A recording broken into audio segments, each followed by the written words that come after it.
अब यहाँ पर हम एक इंपॉर्टेंट केस स्टडी जो है वो डिस्कस करेंगे जो कि रिलेटेड है मेच्योरिटी डेट कैलकुलेशन के साथ।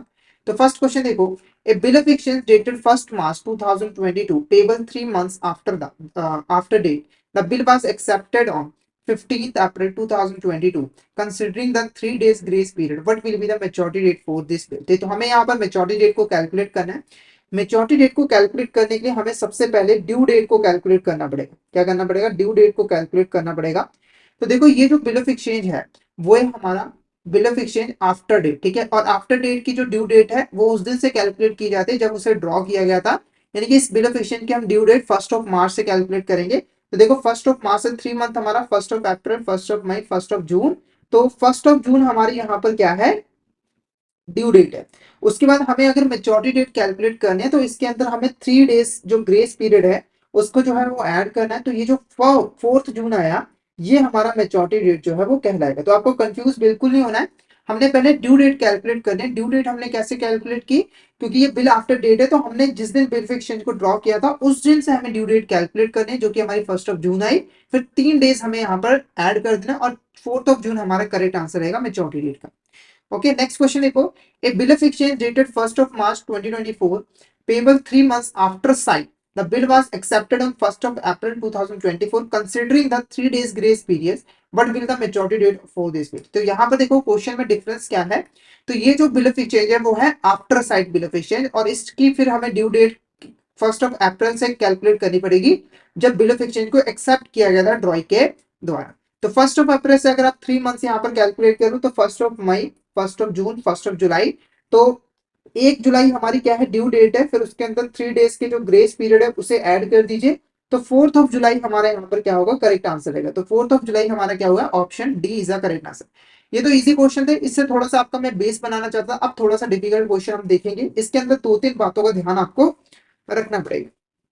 तो देखो, bill of exchange dated 1 March 2024 is payable after 3 months. The bill was accepted on 15th April 2024. If the bill of exchange is after date, find out the maturity date if the maturity date is a public holiday। ठीक है।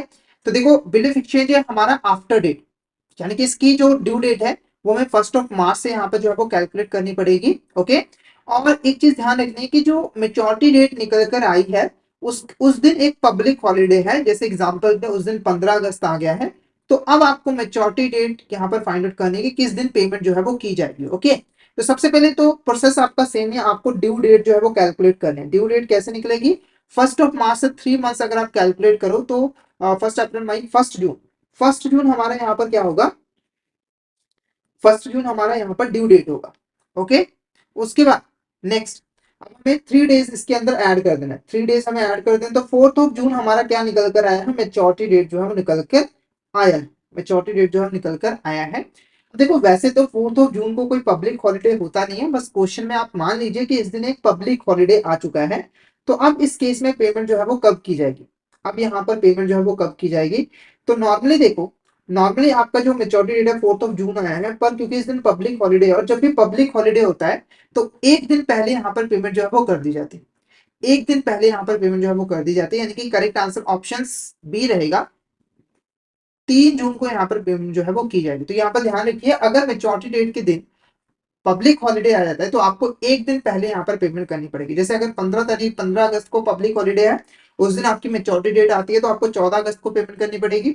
और अगर मान के चलिए 14 अगस्त को भी कोई पब्लिक हॉलिडे आ जाती है तो उससे पहले एक और दिन पहले 13 अगस्त को आपको पेमेंट जो है वो करनी पड़ेगी। ओके। नेक्स्ट क्वेश्चन की बात करें, a bill of exchange drawn on 1 March 2024 payable after 60 days the bill was accepted on 15 April 2024 if the bill of exchange is after site find out the maturity date if the maturity date is an emergency holiday। ठीक है। तो ये भी थोड़ा सा typical question है। सबसे पहले देखो ये जो बिल ऑफ एक्सचेंज है वो है आफ्टर साइट। आफ्टर साइट का मतलब आपको 15 अप्रैल से यहाँ पर ड्यू डेट जो है वो कैलकुलेट करनी पड़ेगी। ड्यू डेट जो है वो कैलकुलेट करनी पड़ेगी। तो और कब पेमेंट है? 60 डेज के बाद। तो आपको डेज का ध्यान रखना पड़ेगा क्योंकि किसी मंथ में 31 डेज है, किसी में 30 है, किसी में 29 भी यहाँ पर रह जाते हैं। तो आपको ध्यान रखना है जब भी आप डेज वाला क्वेश्चन सॉल्व करोगे तो जिस दिन यहाँ पर बिल ऑफ एक्सचेंज को एक्सेप्ट या फिर ड्रॉ किया गया है उसको आपने इग्नोर कर देना, बाकी के दिन आपने ले लेना है। तो 15 के बाद 15 डेज हमारे हो गए यहाँ पर अप्रैल मंथ के, उसके बाद 31 डेज हो गए हमारे मई मंथ के, उसके बाद 14 डेज जो रिमेनिंग रह गए वो हुए हमारे अ, जून के, हमारे यहाँ पर जून के।